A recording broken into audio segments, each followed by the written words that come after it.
Assalamualaikum warahmatullahi wabarakatuh. Bismillahirrahmanirrahim. Alhamdulillahi rabbil alamin.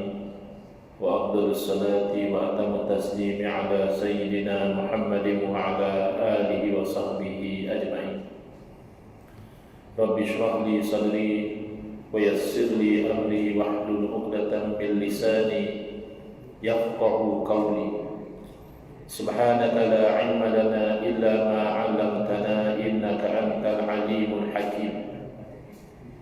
Allahumma akhrijna min zulumatil wahmi wa akrimna binuril fahmi waftah alaina bima'rifatil ilmi wa sahhil akhlaqana bil hilm waj'alna mimman yastami'una al-qawla fayattabi'una ahsana. Allahumma ati nufusana taqwaha wa zakkiha anta khairu man zakkaha anta waliyuha wa maulaha. Allahumma arinal haqqa haqqan warzuqna ittiba'ah wa arinal batila batilan warzuqna ijtinabah. Allahumma anfa'na bima 'allamtana wa 'allimna ma yanfa'una wa zidna ilman wa huda amal. Alhamdulillah, muslimin, muslimat, hadirin hadirat yang saya hormati. Moga-moga kita semua dirahmati dan diberkati oleh Allah Subhanahu wa taala. Dan moga-moga kita semua dikurniakan oleh Allah Subhanahu wa taala kefahaman yang baik di dalam urusan agama dan keikhlasan yang menyeluruh di dalam menuju kepada ridha Allah Subhanahu wa taala. Alhamdulillah, malam ini insya-Allah kita menyambung pengajian kuliah Maghrib bulanan hari Ahad yang ketiga anjuran surah Ar-Rahim berisi 15 Putrajaya menggunakan kitab Kekeliruan Umat. Inilah jawapannya, susunan Al-Fadhil Ustaz Mahathir bin Haji Jul hafizahullah ta'ala wa nafa'ana bihi wa bi'ulumihi fid dharain amin, sampai kita ke muka surat 150. Alhamdulillah, kita sudah sampai kepada bab yang mana Ustaz Mahathir menerangkan kekeliruan-kekeliruan dalam bab fiqh, yang mana insya-Allah lebih mudah, tidak terlalu complicated seperti yang bab yang lalu tentang akidah, yang tentang ayat mutasyabihat dan itu agak berat. Tapi bab fiqh ini insya-Allah tidak begitu complicated, iaitu hukum melafazkan niat sebelum takbiratul ihram. Senang orang Melayu kita faham hukum usolli, usolli fardhu maghribi salasa raka'atin dan seterusnya. Itu apa hukum? Biasa kita orang Melayu dan juga orang Nusantara usolli itu biasa, ya. Kadang kuat betul usolli, terkejut orang solat, ya. Jadi ada kawan-kawan kita kata itu bid'ah, usolli itu bid'ah, tak patut kita buat. Nabi pun tak pernah usolli. Apa hukum? Soalan, melafazkan niat sebelum takbiratul ihram dianggap bid'ah dalalah oleh setengah golongan. Memang ada satu orang, saya masih ingat, many years ago, datang dari Arab Saudi, travel, beli tiket dan sebagainya. Bila datang dijemput ceramah di seorang dekat rumah yang saya duduk pada masa itu, hanya nak cerita usolli bid'ah. Saya rugi juga tiket kapal terbang. Kalau cerita dakwah tentang Islam, keindahan Islam dan sebagainya kepada non-Muslim, kan itu lebih baik berbanding dengan tiket kapal terbang daripada Arab Saudi ke Malaysia. Hanya sekadar nak bagi tahu usolli itu bid'ah. Sedangkan dah diterang oleh para fuqaha. Apakah pendapat ulama ataupun ahli fiqh, ahli hukum dalam masalah ini? Jawapan, qaul, yakni pendapat yang muktamad, yang dipegang, yang kuat dalilnya dalam mazhab Syafi'i, sunat melafazkan niat pada semua ibadah. Sunat maknanya tak lafaz pun tak ada masalah. Kita tak usolli pun sembahyang kita sah. Kenapa sunat sedangkan Nabi tak buat? Itu yang jadi pertanyaan. Kalau benda itu kita kata sunat, Nabi SAW selalu buat, itu kita faham. Contohnya sunat sutra. Tapi ini sunat ataupun sunat maksudnya mustahab, buat dapat pahala. Tak buat tak berdosa. Tapi ada sunat yang sunnah Nabi SAW selalu amalkan, tapi dah mati sunnah. Sunnah apa? Sunnah sutra. Iaitu Nabi SAW bila bagi dia solat, walaupun solat sunat, pasti ada sesuatu di depan sebagai penghadap. Yang paling semudah dinding, sembahyang depan dinding jadi sutra. Kalau dah dinding penuh, cari tiang jadi sutra. Kalau tidak ada tiang, sesuatulah, botol air ke, beg ke apa, letak di depan, supaya orang nak lalu, dia tidak lalu antara kita dan sutra, dia lalu beyond the sutra. Jadi tak ada masalah. Itu sunnah dan sunat hukumnya. Baik. Tetapi lafaz usalli tak ada dalil Nabi SAW usalli. Kenapa pula ulama pandai-pandai kata sunat? Ini selalu ayat ulama pandai-pandai. Dia tak tahu ulama pandai, bukan pandai-pandai. Yang pandai-pandai itu dia. Ulama pandai, ada kaedah kenapa ulama kata sunat. Baik. Iaitu dikiaskan kepada perbuatan Nabi sallallahu alaihi wasallam baginda talaffuz. Talaffuz ni bahasa Arab, bahasa Melayunya melafazkan. Kalau dalam hati orang tak tahu. Bila lafazkan orang dengar. Ketika pertama mengerjakan ibadah haji dan umrah, nawaitul hajjah wa ahramtu bihi, itu Nabi lafazkan. Berpuasa, fa inni shaim, aku sesungguhnya berpuasa, Nabi lafazkan. Dan juga kurban. Qiyas adalah salah satu daripada 4 sumber hukum yang disepakati dalam kebanyakan mazhab. Yang tolak qiyas ni mungkin mazhab Zuhairi, dan mazhab Zuhairi pun dah pupus. Mazhab lain guna qiyas. Dengan qiyas ni lah berkembang hukum. Kalau tak, banyak benda kita tak tahu hukum. Tanya hukum minum air ketum, kita bingung. Kat mana nak cari air ketum dalam makan? Macam mana nak cari air ketum dalam hadis? Tapi ramai orang minum. Kena tengoklah minum air ketum tu macam mana.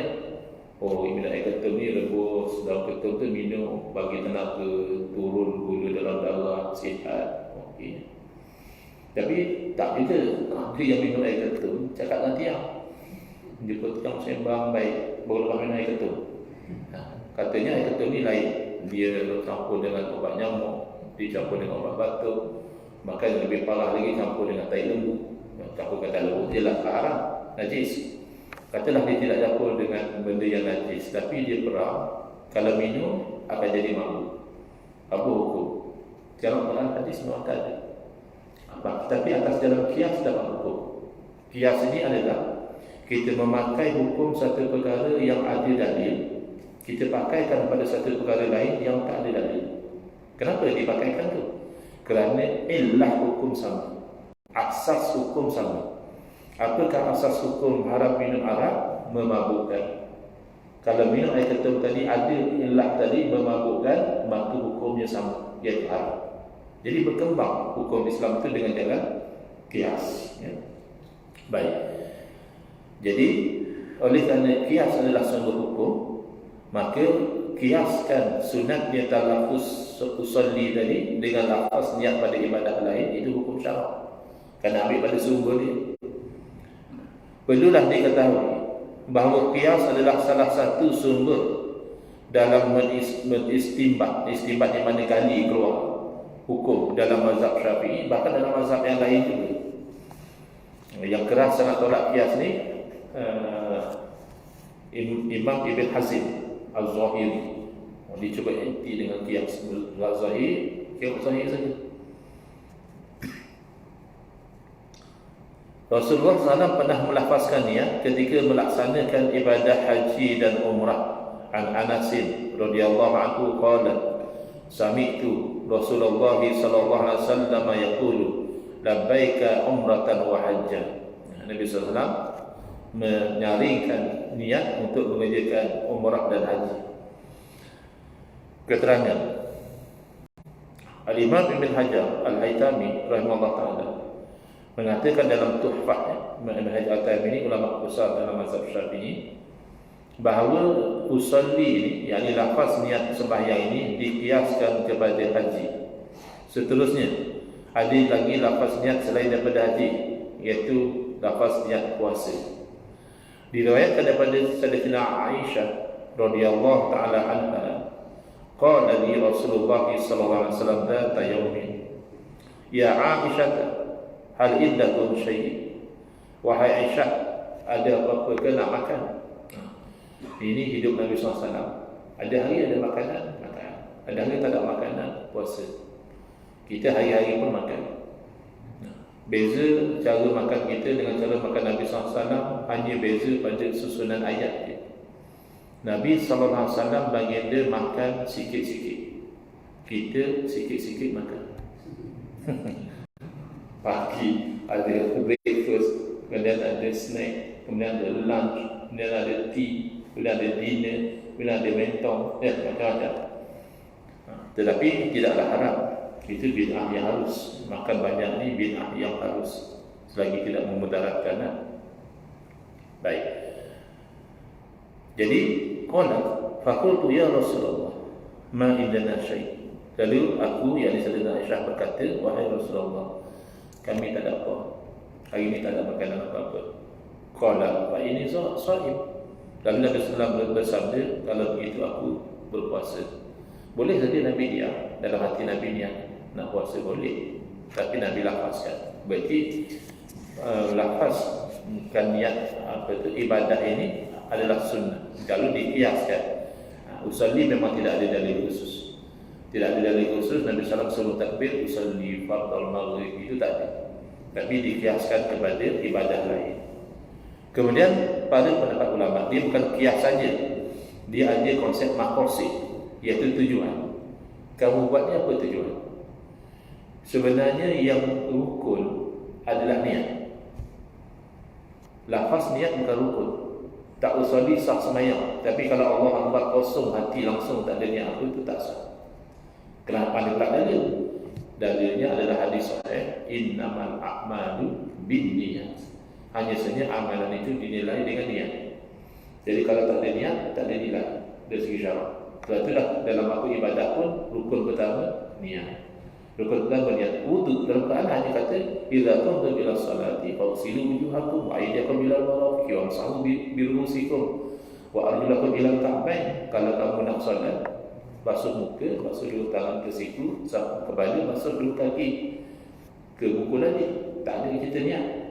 Jadi ulama bukan hanya tengok satu ayat keluar hukum, tidak. Tengok ayat ni, tengok ayat tu, tengok hadis ni, tengok hadis sana, baru keluar hukum. Sebab itu termasuk di dalam rukun wudu, iaitu yang pertama niat. Tapi niat tu bukan niat dulu, mana masa-masa muka tu terlintas dalam hati berwudu. Katalah satu orang dia kepanasan, nyepuk air, dia basuh muka, basuh tangan, sapu kepala bagi sejuk, basuh kaki bagi rasa bersih. Lepas tu, jom sembahyang. Kamu nak pergi wudu? Tadi saya hanya nak hilangkan panas. Itu tak kira wudu. Walaupun perbuatan itu menyamai dengan perbuatan wudu. Itu nak daripada mana tak rukun yang ke-6 tu? Tartib. Tak ada pun apa kata tartib. Buat mana suruh basuh saja. Itu cara ulama istimbat. Sebab mazhab Syafi'i melihat bahawa waw dalam ayat itu fagsilu wujuhakum wa aydiyakum, itu litartib. Wamsahu bi ru'usikum, wa tu litartib. Wa arjulakum tu wa tu untuk menunjukkan kepada tartib. Kadang-kadang wa tu hanya semata-mata nak menunjukkan bersama, tak mesti ikut tartib. Kenapa mazhab Syafi'i memahami wa di situ makna tartib? Kerana dipisahkan antara dua basuhan dengan satu basuhan, dengan sapuan.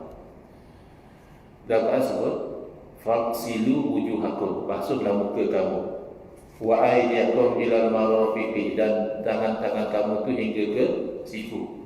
Dua basuh. Tiba-tiba Quran pergi celah tengah-tengah tu, wamsahu bi ru'usikum, sapu kepada kamu, patah balik kepada yang basuh, wa arjulakum ilal ka'bayn. Jadi sebab tu settlekanlah yang basuh dulu, baru cerita yang sapu. Ini cerita yang basuh dulu, celah dengan yang sapu, patah balik pada yang basuh. Maka kata mazhab Syafi'i, dicampur lagi dengan itulah sentiasa Nabi berwuduk dengan tertib macam itu, menunjukkan bahawa tertib itu dituntut. Bukan saja-saja. Ada pula ulama pandai-pandai. Baik. Jadi disebut di sini wa yundabu an-nutqu bil manwi qubayla takbiri li yusa'ida al-lisanu qalba wa li'annahu ab'adu 'anil waswasi. Disunatkan melafazkan niat sejenak sebelum daripada bertakbir supaya lidah yang berlafaz itu membantu hati yang nak niat, dan kerana ianya lebih jauh daripada was-was. Itu yang kadang-kadang orang takbir sampai berkali-kali Allah was-was. Tapi bila imam dan rokok lah jadi pula dia. Awal tu sudah jadi, bukan tak jadi, dia lepas rokaan bagi jadi, pandai pula bagi jadi. Dari awal tadi tak bagi jadi, kenapa? Itu namanya was-was. Maka lafaz niat itu membantu. Yang wajib rukun, yang membantu kepada rukun sunat. Kan ada kaedah dia. Tetapi takdirlah kalau tidak ada begitu. Tetapi sebaliknya, orang ini kalau dia tak lafaz niat, dia sunat. Allahu Akbar jadi. Kalau dia lafaz, kalau bagus. Lafaz tu saja dah was-was nak bagi tajwid. Ustaz usolli tak kan susah usolli fardul maghrib macam tu tak payah, dah defeat the purpose lafaz supaya membantu niat. Untuk dia lafaz pula mengganggu niat dia, maka hilanglah hukum sunat. Jadi fiqh ni dia fleksibel. Al-hukmu yaduru ma'a illatihi wujudan wa adaman. Hukum itu berubah-ubah mengikut illah dia, asas dia, rasional dia. Kalau ada asas hukum, ada hukum. Tak ada asas hukum, tak ada hukum. Contoh yang klasik adalah bila orang perah jus anggur, ya, apa hukum minum jus anggur? Halal, tak ada larangan. Bila jus anggur itu diperah, lama-lama dia jadi haram. Pada masa itu apa hukum minum? Jus yang sama tapi sudah berubah karakter dia. Kalau minum jadi mabuk, haram. Lalu diproses lagi, dibiarkan jadi cuka. Padahal jus yang sama, bekas yang sama. Apa hukum? Boleh, halal. Cuka anggur. Cara tidak memabukkan, cuka tidak memabukkan. Jadi itu nampak. Contoh lagi, apa hukum makan bawang putih mentah? Makruh. Kenapa? Bau dia busuk. Tapi katalah diproses, dimasak atau macam mana, rasa masih rasa bawang putih tapi bau dah tak ada, hilanglah makruh. Kerana makruh tadi kerana bau busuk tu dah tak ada. Itu flexibility dalam hukum. Bukan makna flexibility itu, kan ada orang buat istilah al-halal wal haram. Makna kalau aku buat halal, kalau mu buat haram, itu kan, itu bermain-main. Yang maksud flexibility ini adalah hukum tu dia boleh berubah mengikut illah dia, asas hukum dia. Jadi kalau oleh kerana kebiasaan manusia melafazkan itu membantu kepada niat, maka disunatkan melafazkan. Di dalam risalah ketetapan Majlis Muzakarah Ulama Semalaya, ini cerita lama ya, di Kepala Batas Pulau Pinang, telah merujuk pada kitab utama lah dalam mazhab Syafi'i, An-Nihayah, Tuhfah, Al-Muhazzab, Al-Mughni dan lain-lain. Lalu ditetapkan kenapa sunat itu, kerana pertama menolong hati untuk lebih tetap untuk solat, yang kedua menjauhkan was-was, yang ketiga memelihara kaul yang mengatakan wajib talaffuz. Rupanya ada juga ulama yang berpandangan wajib. Maka al-khuruj minal khilaf mustahab, kita keluar daripada tempat khilaf itu digalakkan. Kalau kita lafaz yang kata sunat, ya sunat, yang kata wajib pun dah tak komplain. Tapi kalau kita tak lafaz yang kata wajib, dia kata berdosa, tinggal boleh wajib. Tapi taklah mesti kita boleh je takbir yang kata tak wajib. Contoh lagi, dalam mazhab kita, wang sahu birusikum, tu orang kata, apa kita asyik ke mazhab? Dah elok Nabi tinggal Quran dan Sunnah, kita pergi ikut mazhab. Habis hang ingat mazhab ambil dari mana? Ambil dari Taurat ke lebih daripada Injil? Kan mazhab tu ambil daripada Quran dan Sunnah. Contoh, dia nampak menyapu kepala, kalau tak silap saya ada 3 mazhab. Pertama, mazhab mengatakan sapu sikit cukup lah. Sikit banyak mana? Sekadar 3 helai rambut. Sekadar 3 helai rambut, jangan salah faham. Ada orang salah faham, dengar-dengar 3 helai rambut, 3 helai rambut aku panjang, santai sapu sini. Lah, orang suruh sapu kepala, bukan suruh sapu rambut. Tetapi sekadar mana sah sapu, sekadar okey. Ini mazhab Syafi'i, sangat sesuai untuk orang yang menjaga remus. Jadi remus tak usah, sikit dah selesai. Tapi ada mazhab mengatakan tak, dia orang setapak tangan. Kalau setakat 3 helai rambut, tak sah. Okay. Yang ketiga kata tak, setapak tangan pun masih tak sah. Kena semua satu kepala, baru sah. Macam mana jadi hilaf? Satu huruf je, huruf ba. Wamsahu bi ru'usikum. Mazhab Syafi'i kata ba di situ litabai, menunjukkan sebahagian. Makna ayat tu sapulah sebahagian daripada kepala kamu. Jadi segi bahasa sebahagian tu sikit cukup. Mazhab satu lagi melihat kepada hadis. Nak faham ayat Quran ni tengok pada hadis. Iaitu dalam satu hadis Nabi SAW ketika berwuduk bagi dia tolak serban bagi dia ke belakang sedikit, lalu bagi dia sapu atas kepala, yang selebihnya ke atas serban. Apa makna Nabi tolak? Maknanya sekurang-kurangnya kena yang bahagiannya Nabi tolak tu. Satu pandangan lagi kata semua. Kenapa? Wamsahu bi ru'usikum, ba di situ ba zaidah. Ba tambah je, tak ada makna pun. Macam kita orang Melayu lah. Kau tahu lah, you know lah. Orang putih pun lah. Lah tu apa? You know lah. Tak ada lah, aku boleh, you know. Boleh je cakap, you know. Tapi kita orang Melayu, you know lah. Lah, tak apa lah. Tambah saja bagi sedap cakap. Tak sedap, tak ada lah tu. Datanglah. Cakap datang, datang. Tapi datanglah tu sedap sikit. Jadi dalam masalah pun ada perkataan dia tambah saja. Wamsahu bi ru'usikum, maksudnya wamsahu ru'usakum. Sapulah kepala kamu. Kepala semua sekali. Bayangkan, oleh kerana satu huruf jadi 3 mazhab. Kamu pandai-pandai kata ikut Quran, dia ikut mazhab. Mazhab tu produk Quran. Bila khilaf jadi mazhab. Bila tak khilaf jadi ijma'. Kedua-duanya produk Quran. Quran hadis. Baik. Jadi walaupun begitu keadaannya, sunat kita sapu semua. Walaupun ikut mazhab kita, sapu sikit dah sah. Bila kita sapu semua, itu namanya al-khuruju minal khilaf. Keluar daripada tempat khilaf. Tak ada satu mazhab pun kata tak sah. Yang kata sapu semua, yang kata sapu semua kata sah. Yang kata sapu sebahagian dah sah. Yang kata sapu sikit pun sah. Baik. Qiyas pada niat haji seperti dalam riwayat Anas di atas. Hujah lain.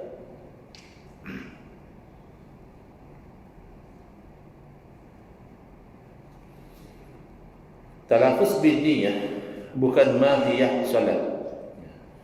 Kita lafaz niat ni bukan sebahagian daripada solat. Ini benda yang kita buat sebelum solat. Jadi apa-apa yang membantu kita solat dengan elok, boleh kita buat. Contoh, antara bid'ah hasanah yang zaman sekarang buat, apa dia? Imam pula tu buat bid'ah. Dia sebelum sembahyang dia kata, kalau suruh rapatkan saf tu sunnah. Suruh luruskan saf tu sunnah. Dia kata pada jemaah dia ingatkan tolong matikan handphone. Memang tak ada dalam hadis. Tapi bid'ah tu hasanah kerana ia membantu kepada solat yang khusyuk. Bayangkanlah kalau tengah solat dia berbunyi handphone, lagu rock pula tu. Lagu Isabella zaman rock kapak dulu pula tu. Ya Allah, tu bila masih pasang lagu Isabella apa ni? Misalnya gitu kan, tak khusyuk kita semayang.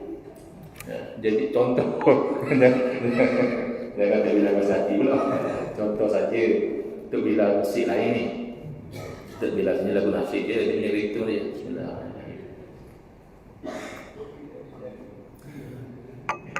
Jadi oleh kerana pengumuman sebelum solat itu walaupun bid'ah, bukan sunnah, tapi ia membantu kepada solat yang khusyuk supaya orang tidak terganggu dengan bunyi dengan handphone. Maka itu sunnah. Imam ingatkan makmum saya tutup handphone. itu sunnah atau silent handphone. Baik, kalau dalil khusus tak ada, tapi dalil umum ianya membantu kepada kesempurnaan solat.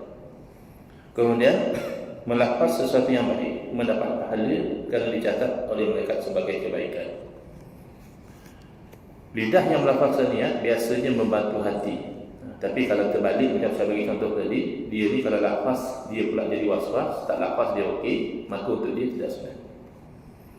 Pendapat mazhab lain selain daripada mazhab Syafi'i, mazhab Hanafi akui benda ni bid'ah, tapi bid'ah yang masnunah ataupun dari segi istihsan dipandang baik kerana boleh menolak was-was. Dalam mazhab Maliki dia ada tafsir, dia ada pembahagian. Bagi orang yang was-was dia sunat. Bagi orang yang tidak was-was itu khilaf aula. Maksudnya eloknya tak payah nafas. Sebab apa? Itibah. Ikut exactly macam Nabi. Itu ada kelebihan. Tapi kalau was-was kamu tak sunat membantu kamu buat benda wajib. Mazhab Hambali sama seperti mazhab Syafi'i, hukumnya sunat. Jadi kalaupun kamu tak mahu usalli, tak perlu dibid'ah, bergaduh pula dengan orang yang usalli dan sebagainya. Selesai. Meletakkan tangan selepas takbiratul ihram. Di manakah tangan diletakkan selepas takbiratul ihram? Jawapan ulama khilaf. Bila khilaf maknanya ada macam-macam.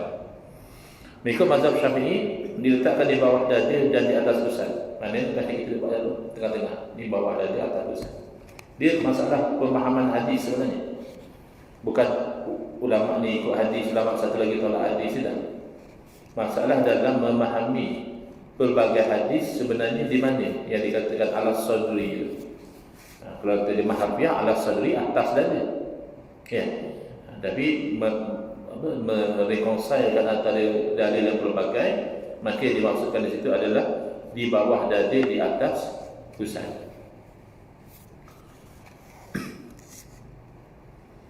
Cara ini telah disebut di dalam 20 buah hadis dan diriwayatkan oleh 18 orang sahabat dan tabi'in.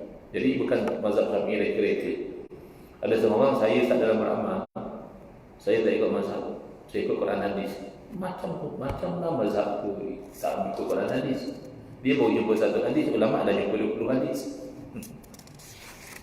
Baik.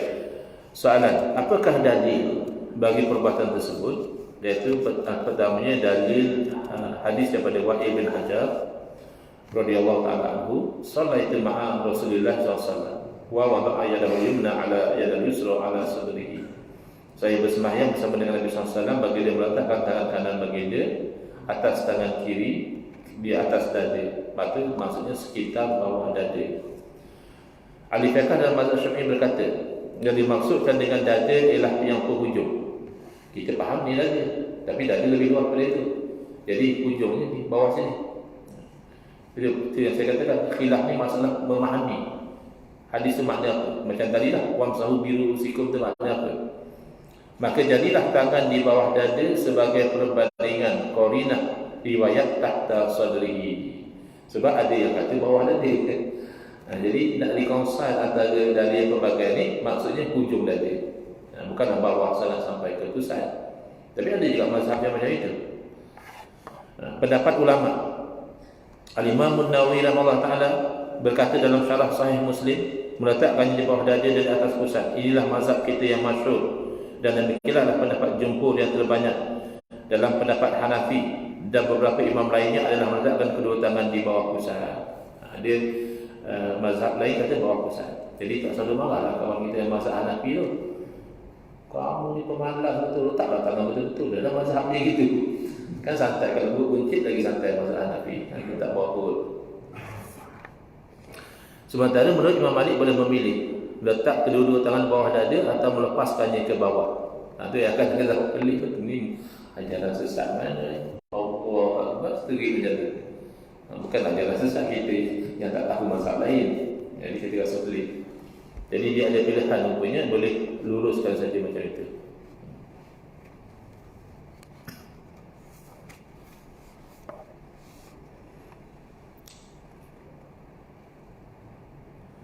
Daripada penjelasan Imam Nawawi ini difahami bahawa pendapat jumhur adalah meletakkan kedua tangan antara dada dan pusat. Itu pendapat majoriti ulama. Yang letak macam ni. Allah. Setakat kita ngaji tak ada mazhab 4, mazhab kelima kot. Baik. Sejuk. Baik. Syekh Abdul Rahman Al-Jazairi dalam fiqh mazhab arba'ah, fiqh mazhab 4 mengatakan disunatkan meletakkan tangan kanan di atas tangan kiri di bawah pusat atau di atas pusatnya. Dan ini adalah sunat dengan ittifaq 3 daripada a'imah mazhab. Ulama Malikiyah berkata ia adalah mandub, yakni digalakkan. Cara naik dari sujud ke rakaat seterusnya. Gua apa isyak? 8.6. Pandangan fuqaha tentang cara merapatkan kedua tangan seperti orang membuat adunan tepung. Ini masalah dia. Orang adunan tepung tu macam mana? Bila adunan dia tu untuk imam adunan lain pula. Untuk siap lain pula. Jadi yang jadi khilaf ke? Apakah pandangan fuqaha? Yang kita nak pegang adalah pandangan ahli fiqh, sebab mereka pakar dalam bidang hukum. Tentang cara merapatkan kedua tangan yang disebut dalam hadis seperti orang membuat adunan tepung, ajin, ketika naik daripada sujud ke rakaat seterusnya. Memang ada hadis tentang cara naik itu, iaitu dengan merapatkan kedua tangan seperti orang yang membuat adunan tepung. Al-ajin, iaitu hadis kana ya'jinu fi sholati ya'tamidu ala yadayhi ila qama. Adalah Nabi SAW melakukan ta'jin dalam solat dengan menumpukan atas kedua tangannya ketika baginda bangkit ke rakaat seterusnya. Jadi macam mana? Macam ni kan? Ada orang macam ni. Sebab dia ada tepung macam tu. Kata ayuh tadi, saya baru tidak naik. Kata ayuh kan ada video orang sembah, dia baru tidak naik. Baik. Jadi masing-masing bayangkan macam mana cara dia mengadu tepung. Jadi ada yang tangan buka macam tu, ada yang tangan seperti penumbuk.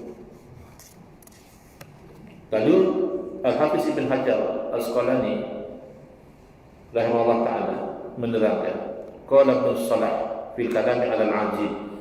Ibn Salah menerangkan yang dikatakan ajin itu, wa amalu bihadha ay al-ajni kathirun min al-ajam.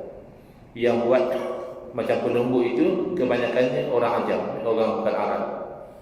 Wa huwa itsbatu hay'ati syari'ati fi sholati la ahda biha bi haditsin lam yasbu. Maka itu menetapkan satu cara syarak pada solat yang tidak ada sandarannya dengan hadis. Walau sabata lam yakun zalika maknahu. Kalau memang hadisnya sabit, bukan maksud ajin itu dengan penumbuk, bukan.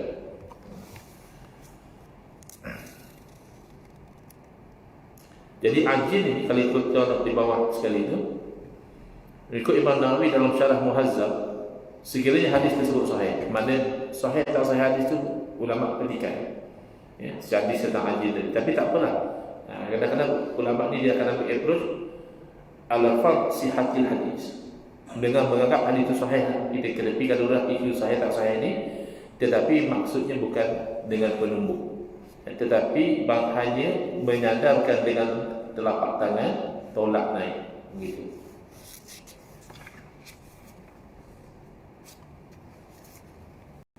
Laju lah buat tekad. Maksud 3-4 laju. Menggerakkan telunjuk jari, menggerakkan jari telunjuk ketika tasyahud. Dulu kita tak ada bincang macam ni. Kita baca ustaz kita, asyhadu an la ilaha illallah, ya, isyarat sekali. Kebelakangan ni kita nampak macam-macam, ada macam ni, ada bersin macam tu, ya, macam-macam style. Jadi kita macam mana sebenarnya ni, ya, jadi dimasukkan di sini, ya. Rupanya dalam memahami hadis juga ulama berbeza pandangannya.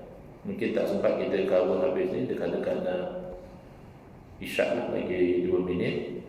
Kita ambil pandangan mazhab Syafi'i terlebih dahulu, dalil nanti insya-Allah next kuliah, iaitu sunnah angkat jari telunjuk ketika mengucap kalimat illallah dan terus diangkat tanpa menggerak-gerakkannya, ya. Maknanya mula-mula macam ni je. Mula-mula kita macam ni. Bila kita mula baca, kita tarilah at-tahiyyatu, kita macam ni. Tapi bila kita sampai pada asyhadu an la ilaha illallah, maintain lah. tak diturunkan lagi dan tidak digerak-gerakkan, ya. Sehingga mengucapkan salam, sehingga berdiri untuk tahiyat awal dan sehingga mengucapkan salam kalau dalam tahiyat akhir dengan membekukkan sedikit jari telunjuk, seperti dalam hadis Numay Al-Khazai, ya. Jadi dalilnya itu, dan kenapa ada orang kata gerak-gerak itu nanti kita akan tengok dalam kuliah yang akan datang, insya-Allah. Bismillahirrahmanirrahim. Alhamdulillahirabbil alamin. Wassalatu wassalamu ala sayyidina Muhammadin wa ala alihi wa sahbihi ajma'in. Allahumma shrah sudurana wa asid akhlaqana wa azim ujurana wa nawwir qulubana bi nuri hidayatika kama nataqda bi nuri syamsika abadan abadan rahmatika ya arhamar rahimin. Walhamdulillah.